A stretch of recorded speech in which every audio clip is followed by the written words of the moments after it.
Hello, friends, and welcome to Pour and Explore wine, food, and travel stories from around the world. I'm Nick Elliott, the Wine Guy. This is where we sip, savor, and wander through the world of wine, explore incredible food, and uncover the stories behind unforgettable destinations. Each week, you'll hear engaging conversations with wine pros, chefs, travelers, and fellow enthusiasts, plus educational episodes to help you sip smarter and explore deeper. So, grab a glass, pull up a chair, and let's pour, explore, and celebrate the good life. Let's dive in. Hey everyone, and welcome back to the show. If you've been listening for a while, you know my golden travel rule is it doesn't matter if you're crossing an ocean or just crossing a county line. There's always something incredible to discover. Today's guest is someone who truly lives that mission. She turned a 5-week make-or-break road trip in a Mustang into a lifestyle and a brand and a series of books. She's an expert at finding the heart of a small town and doing it all without breaking the bank. I'm joined today by Crystal Statskey. She is the creative force behind Dates in the States. Crystal has mastered the art of intentional travel. We're talking about everything from staying for free in Costa Rica using home swapping to why New Orleans is a non-negotiable, and I completely agree with this, top 3 destination in the U.S. We also get into her mystery date books, which if you're like me and sometimes struggle to plan the perfect night out, these are an absolute game changer. She's also a digital marketing pro and a fellow lover of hidden gems, so she knows exactly how to sniff out the best local spots. So let's go ahead and dive in, shall we? Crystal, I'm so excited to have you here. Thank you for being on the show. Thank you so much for having me. Absolutely. I talk so much on this show about getting out and traveling, whether it's to another country or to another county. And here you are living that dream, and I love it. And I'm so excited to talk with you. Thank you so much. Yes, I'm so Absolutely. excited to get talking about it. Perfect. Your site is called Dates in the States, and you've gone a little international too. It's a lot of fun. Tell us about this awesome concept.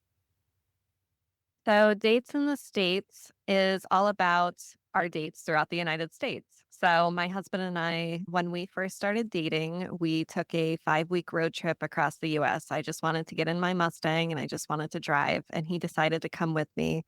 And if you don't know if you're going to stay with someone, like that's the deciding factor, right? Amen. And it worked out for us, but while we were on this road trip, we started this travel blog and we just started writing about all the dates that we were taking throughout the United States. And so that's how Dates in the States came about. And it's still going on about 11 years later. So it's been fun. Yeah, through your adventures, you've explored so many corners of America. What's one small town that completely stole your heart? Oh my gosh. There's been so many off the top of my head, just because I was just there again this past weekend, is East Aurora, New York, which Mm. we live in Rochester, New York. So it's not that far from us. It's like an hour and a half, but it's like one of the cutest towns I've seen in a really long time. And a little note, like a little fact that a lot of people don't know is some Hallmark Christmas movies have been filmed there. So you can just Mm. imagine like how cutesy the town is and how fun. Right. It sounds like a beautiful little place. But I'm not a Hallmark guy myself, but I've seen the commercials and they all are very cute and very picturesque. I can Yes. only Yeah. imagine. Yeah. Absolutely. My grandma watches the Hallmark Christmas movies. Actually, she always watches the Hallmark Channel. Sure. That's where my love of Hallmark Christmas movies have come from. A family tradition. Yeah. So when it comes to traveling, are you or you guys, are you planners or are you just let's go get lost and see what happens type? I'm definitely the planner to an extent. I like to plan just an overall checklist of the things I want to see. I'm like, here's what I want to see. I don't know when it's going to happen, but we're going to make it happen at some point. So every day we just wing it just so we can get stuff marked off that checklist. Now, my husband, I call him the passenger princess because he has no idea where we're going at all. He just gets in the car or on the plane and he just goes, and I love him for that. So I'm definitely the planner for sure. And he's just oh, just take me wherever kind of guy. Yeah, I see those TikToks all the time. It's, hi, I just spent 10 hours creating a checklist for a trip. Hi, I'm Steve. I don't know if That's you've seen exactly what those. this is. Yes. Yeah. Yes. Oh, in your opinion, if someone only had 3 days to fall in love with the US, where would you send them? Oh, that's a great question. I love that question. So I would definitely obviously recommend some of my favorite places, starting Mhm. with New Orleans is one of my Mm. favorite cities in the US. I love how it blends like French and Spanish cultures. Like there's so much history there. I don't go for like the drinking aspect, which I Mhm. know a lot of people go for the party scene. That's not what I think New Orleans is all about. It's really the history and it's just beautiful to see Mhm. that. Like when you step in there, it's like you're in a whole other world. So New Orleans would be one. And then I would definitely take them out west. There's so many amazing places out west that it just feels like you're in a completely different universe. Some of our favorite places is Page, Arizona. I don't know if No, you've ever heard of that place. I've heard of it. I've not been. So you like go into basically the ground and it opens up into this beautiful cavern that's filled with just Mhm. all these amazing colors. So I really loved it's called Antelope Canyon. Sorry. It's in Page, Arizona, but Antelope Canyon would be the Got it. second place. And then I would just say California. I mean, there's a lot of beautiful places, and you know that firsthand. Yep. I loved going to San Francisco and seeing the Golden Gate Bridge. If that's not America, I don't know what is. Iconic. Absolutely iconic. Yes. So And I completely agree with your sentiments about New Orleans as well. I've been to New Orleans quite a bit in my life, and I just fall in love with it every single time I go. The history, the people, the architecture, just everything about it is amazing. yes. Oh my gosh. I didn't even mention the food. Yes, the food is absolutely amazing. Well, you can't come on here and not talk about You're right. You're it. right. Absolutely. Is there anything trending in the travel industry right now that you're seeing around that you're totally in love with, or anything? Nah, that's not worth even trying. Trending. I did just release something recently that was like my 5 travel apps that I love. I Mm. released that on my YouTube channel and people really responded to it. And so I would say if anything is trending, it's like these travel apps to save you money. Some of our favorites, like I'll mention one right now is Home Exchange. I love the concept of saving money when you're traveling. Like you can stay somewhere basically for free. And I used to work for Home Exchange last year, but that's not why I'm talking about them. I just think they're an Sure, amazing sure. company just in general. So like you pay one flat fee.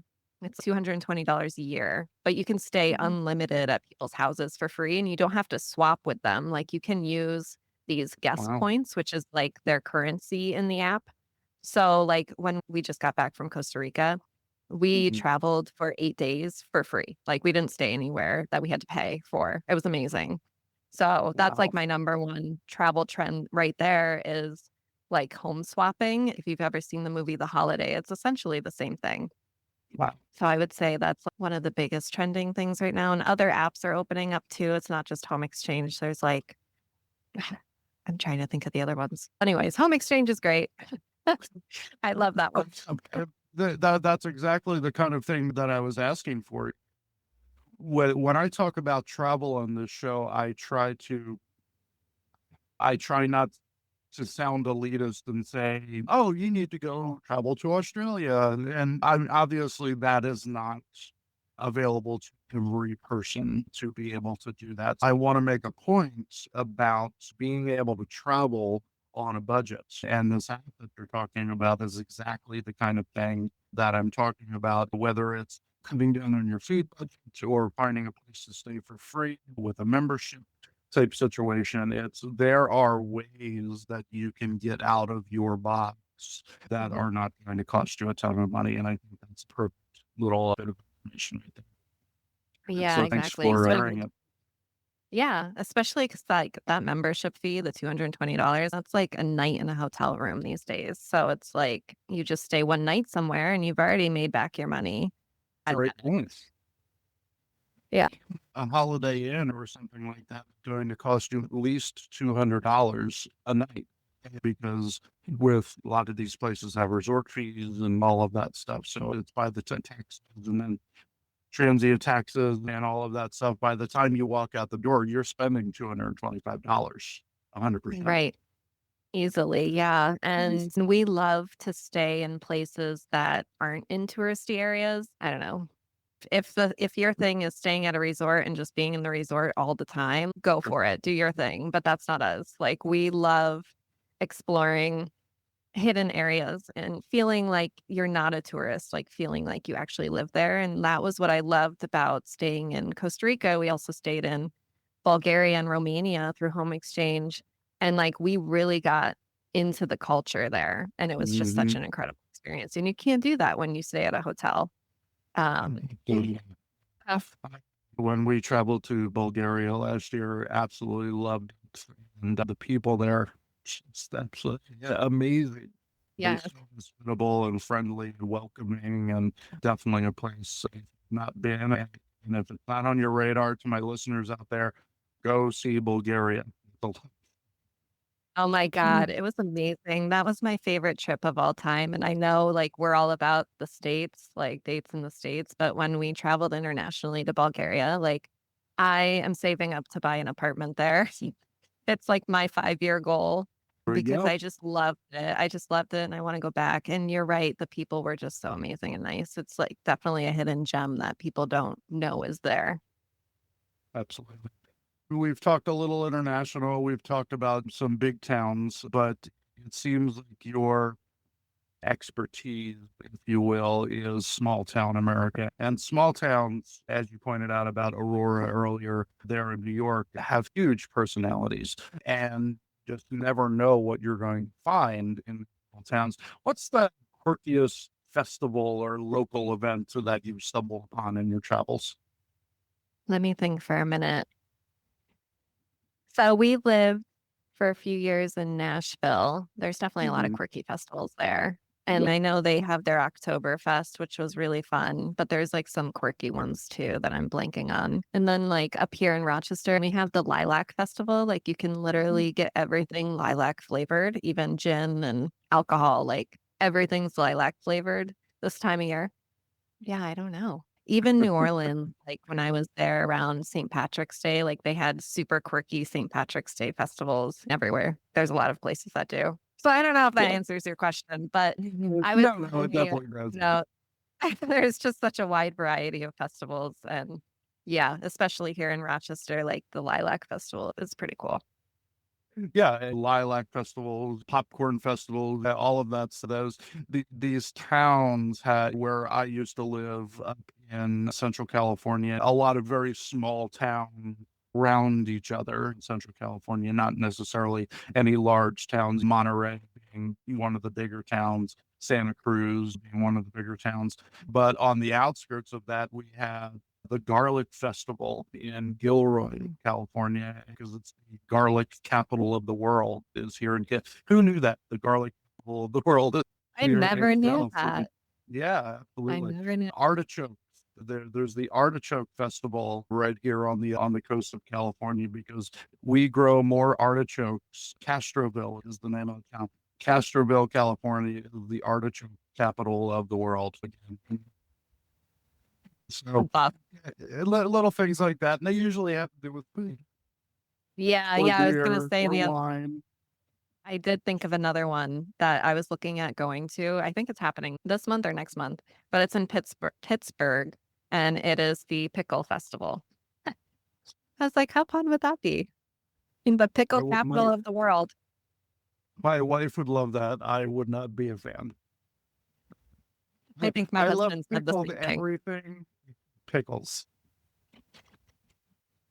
Yeah, my Uh, husband's the same thing for sure. He's if you want to go to the pickle festival, like by all means go. I know from my own experience that finding a place you're absolutely in love with, it's hard to leave. And I'm sure that's been a sentiment for you and your husband as well, is just not wanting to leave a place. And I think you may have already answered my question by saving up for an apartment. Is there a place that you still dream about? To talk about the United States, yes. I know, like, my husband, he's not here today. He's having to work, or else he would have been on this Mm, podcast too. But for sure. he loves Knoxville, Tennessee. He loves it there. Every time we go there, he just doesn't want to leave. And we have friends there. So maybe that has a little bit to do with it. But I'm it is a sure. I'm really sure. beautiful city for sure. And it's right near the Great Smoky Mountains. And we love Yeah. hiking. So it's just like the perfect location. Me, I'm like, I love Oregon. I think anywhere in Mhm. Oregon would just be absolutely happy, like being in the mountains once again, or New Orleans, because that city is just close to my heart. Yeah. Oregon is a beautiful state, and it has everything. And it has mountains and rivers, ocean, and yeah, it really is a wonderful spot to visit. So, highly recommend it. Yeah, when we went on that 5-week road trip when we first started dating. So like our experience in Oregon was definitely not long enough because we'd just spend like a day in every place just to Mhm. make it a quick road trip. Of course. But we loved driving up the coast from California because we were going north. And then we cut across and we saw like some waterfalls, and I'm trying to think of the name of the town, but it was just such a beautiful area in the middle of nowhere. But then my car broke down, so we got a little Oh bitter no. about it. We stayed in Salem, Oregon, which is really weird because my car broke down 2 other times over the course of the time that I had the car, not in the Mhm. same road trip. But it broke down in Salem, Oregon, and then there was another Salem, not Massachusetts, but it was like Salem, North Carolina or something, like somewhere that you never would have heard of, but for some reason it was always Salem, and I'm like, "Oh my Right. gosh, it's Snowman." For future road trips, okay, we're gonna go around Salem, Texas, Yeah, wherever it is. exactly. Exactly, yep. So it's a ongoing joke for us. Absolutely. We've talked a little bit about food so far, but we can't talk road trip and we can't talk traveling without talking about food. Y'all gotta eat. There's so many amazing things to eat out there. Food can absolutely be a budget buster when you're traveling. Do you have any tips for us on eating well on the road without breaking the bank? I love that question. So yeah, we're all about budget here too. So when we do travel, we love to cook. So this is another reason why we love home exchange or Airbnb or something, because we like having our own place to cook. So we will go grocery shopping. Like if we're going to spend more than 2 or 3 days in a place, like we want to get the essentials so we can make breakfast. That saves a lot of money in general because when you go out to Yep, breakfast these days, it's $30 for 2 people for a of breakfast. course. It's insane. It's not more. Yeah, exactly. And occasionally we might make dinner, like maybe we'll get some steaks and grill them or something like that. But really, I think breakfast is where we can save the most amount of money because it's just expensive these days. And I did want to mention, because you were asking about travel trends, and there was this other app that we use, and it's called Flash Food. So when we go Mm-hmm. grocery shopping, we usually like to use that app and we get like anything because they put things on Flash Food, like grocery stores that are going to expire or something. So it's like dirt cheap. And so what if it's going to expire? We're only here for a couple days and we're going to definitely use it. So that's something that we do like to use to save money. So really grocery shopping is how we save money when it comes to food on our travels essentially. It's a fabulous tip, especially if you are staying in an Airbnb or a share home or a home share, so on. Cooking breakfast, absolutely. We follow that same logic when it comes to planning our travel. We'll cook breakfast in quite a bit or dinner and have lunch while we're out. And so I think that's a great tip. And again, thank you for sharing that with us. I definitely want that in the show notes. I'd love to get that information from you. Yeah, absolutely. Absolutely. Perfect. And so that you just told us about is a great resource, certainly. But when we are talking about going out and eating while you're traveling, the go-to strategy to find something in a small town that you've never been that's memorable, local. Do you talk to people? Are you searching Yelp? Tell us a little bit about how you do that. Oh, good question. So we definitely use Google Maps like a Mhm. lot.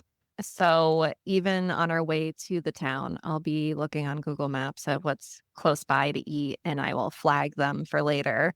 I definitely have a lot of Google lists that are ongoing. Yeah, And yeah. I love that Google also shows like price signs. We try to stay in like the $2 signs if possible. Sometimes that's not even possible to get that. So I would say $3 signs is the most that we would want to focus on. Because once it gets to be 4 or 5, then, we're screwed. So I would definitely say, yeah, looking on Google Maps. But then, like, when you're in the places that you're traveling, like talking to the locals is always really Mhm. beneficial. I love walking around the town and going into the stores or something like that. Don't be shy, ask around because the locals know the best spots for sure. So yeah, I would say those are like my two top tips. And then like when we're at the restaurant, as much as we love wine and alcohol, it's not always the best thing for your budget. Of So course. we don't always order alcohol when we're at a restaurant, and that saves a lot of money. Yeah, every little zero at the end of that bank account helps, especially when your car breaks down. Or don't go to Salem, people. No, Exactly. I love that tip. And so, thinking about all of the places that you've been, and I know this is going to be a hard question. So let's, if we can drill it down, what is the most delicious thing you've ever eaten while traveling? You do ask some hard questions.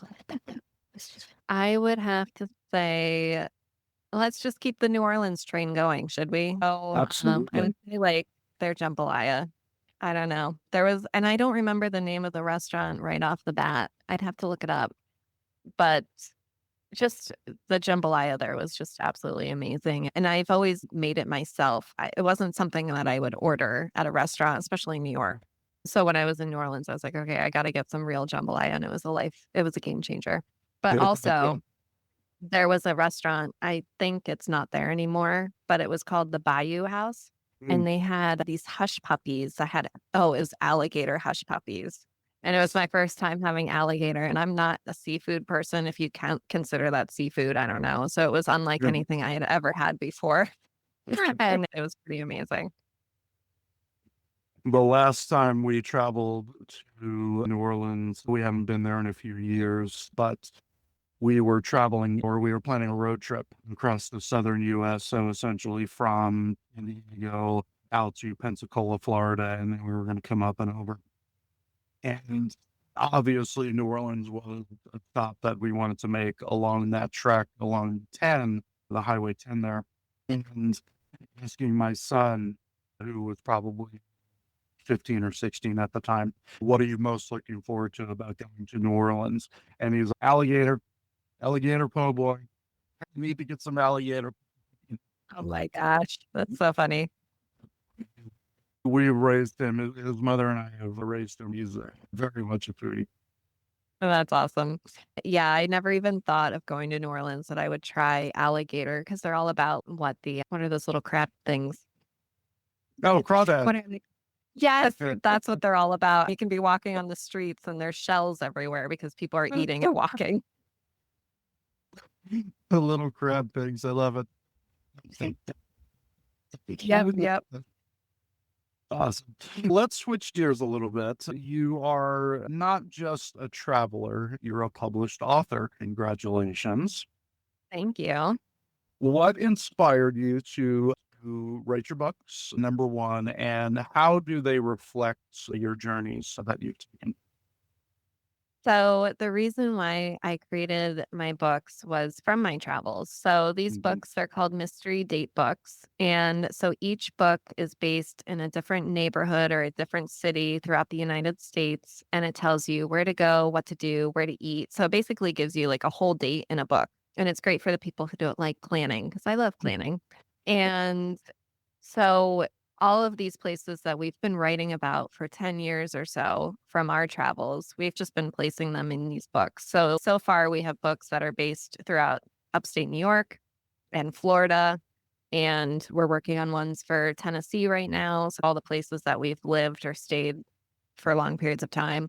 And yeah, so I just started creating these last year and I was not expecting them to take off like they have, which has been just Mhm. such an amazing and fun experience because I just started selling them. I was selling houseplants. I love plants, if you can't tell from behind me. House. And so I was selling houseplants at farmers markets, but they weren't really selling. And so when I made these books, I decided I'm just going to print some out and see what happens. And I sold them at the markets and I like sold out in one day. And I was like, oh my Wow. gosh, people really like this idea. And then it just snowballed from there. Do you have any advice for folks who might be dreaming about combining writing with travel, whether it's a blog or even a book or something else entirely? We've got so many online options. I just discovered Substack recently, which I think is a very cool. Do you have any advice for folks thinking about doing what you're doing? I would say just do it. Like a lot of people think that everything needs to be perfect before Yeah. they go and do it or before Yes. they release it. And no, that's not the case. Like I know the first couple books that I've made, I've definitely perfected them as I go along. Like I Mhm. get feedback and I make changes. So Cool. don't let perfectionism get in the way for sure.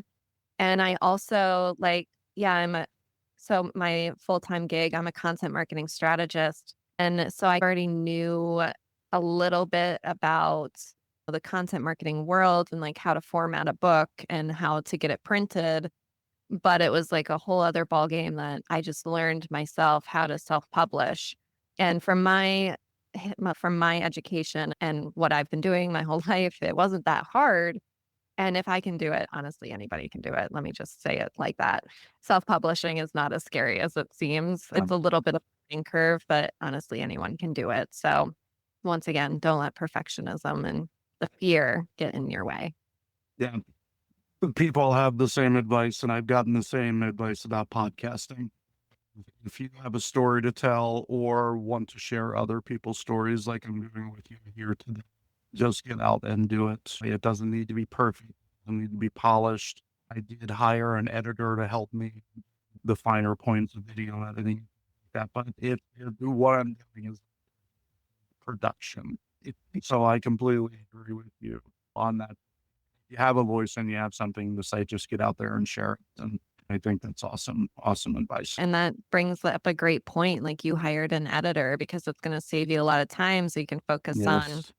where you actually want to be dedicating your time. And it's the same thing when publishing a book. If you're like, oh, I just want to write a book and then have someone take it over, that's where people like me come in and help you. There's tons of people out Yes. there that are ready and willing to help you. It's not too far out of reach. Absolutely. So let's talk a little bit about that content marketing. Tell us what that means.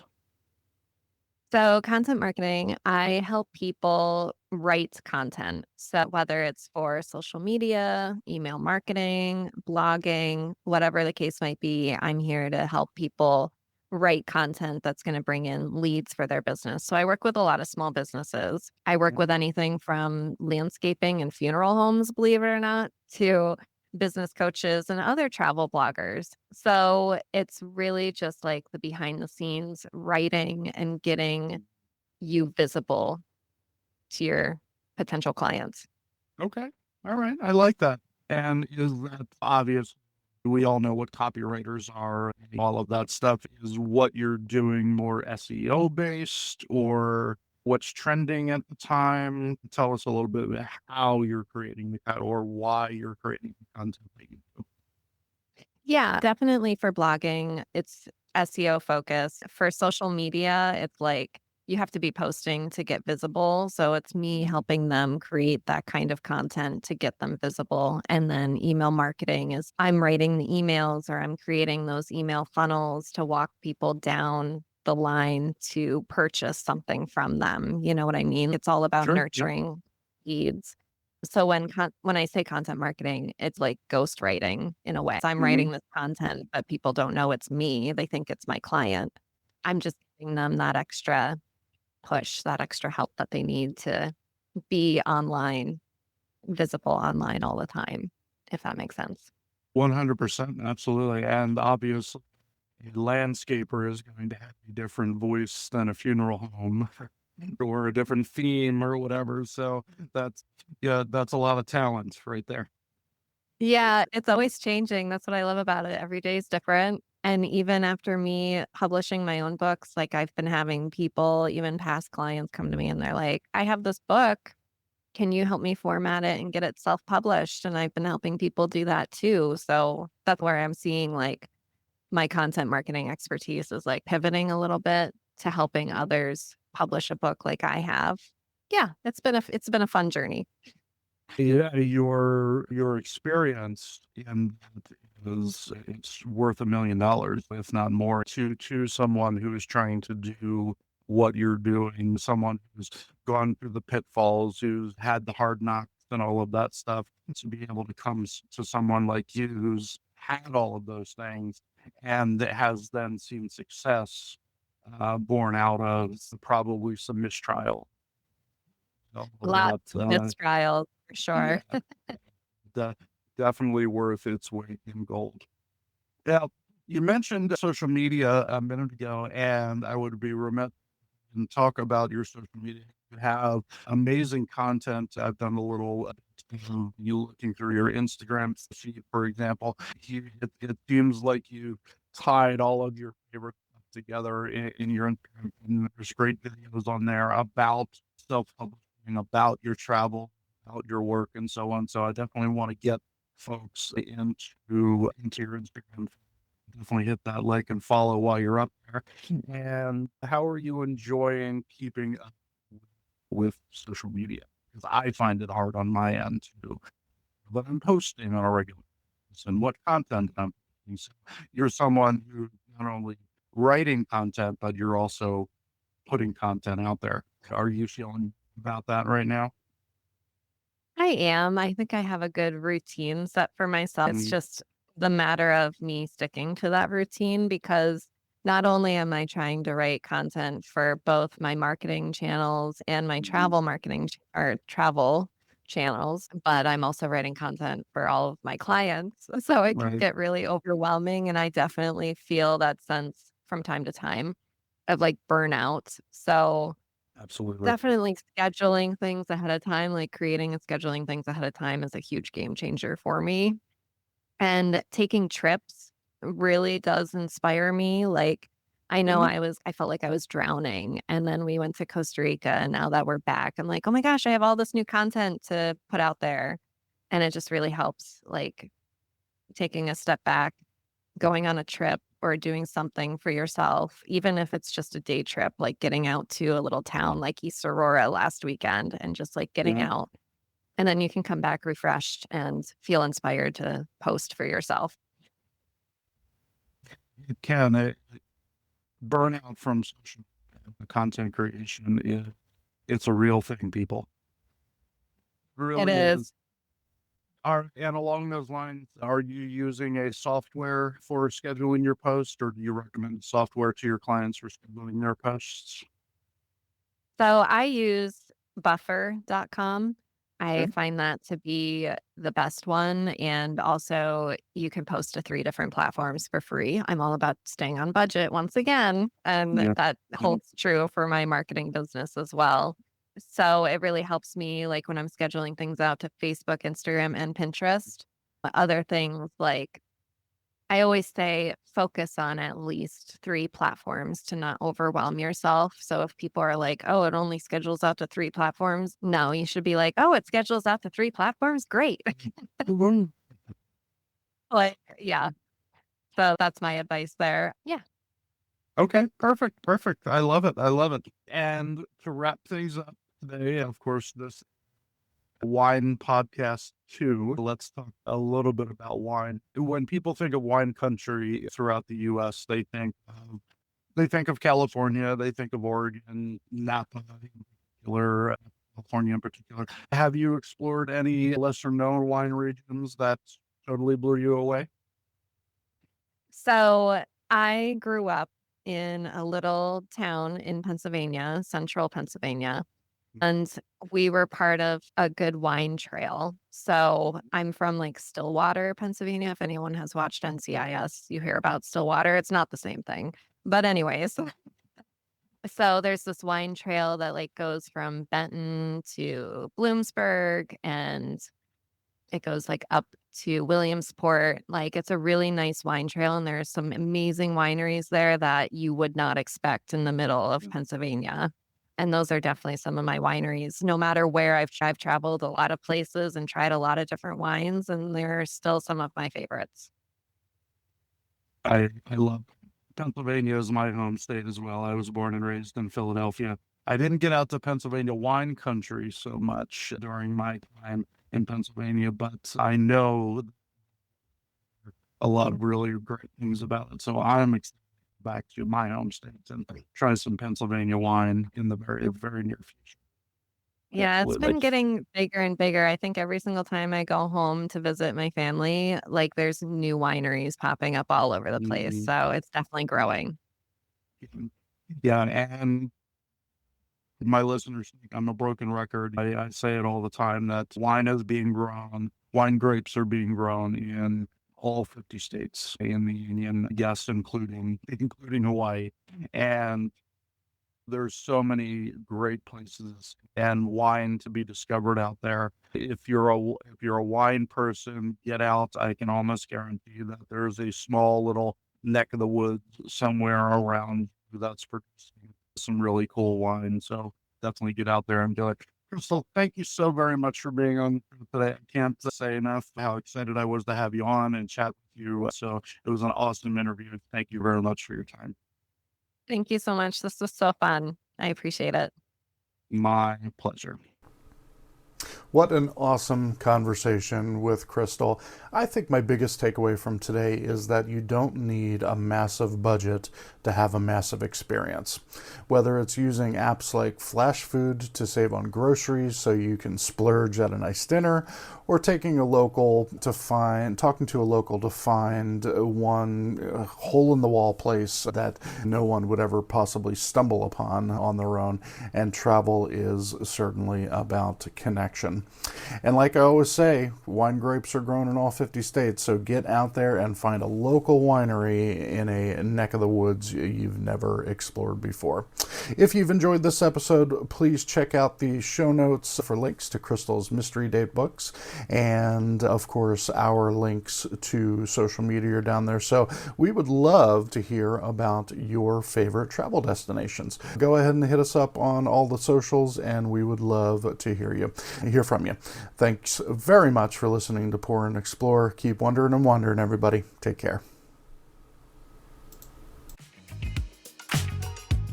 Thanks so much for tuning in to this episode of Pour and Explore. I'd love to hear your thoughts, love to hear your stories or questions. Drop me a message at cheers@thewineguy.vin. That's cheers@thewineguy.vin. Or let's connect on TikTok, Instagram, or Facebook. Grab those links at thewineguy.vin. Until next time, let's keep wondering and wandering. Cheers, everybody.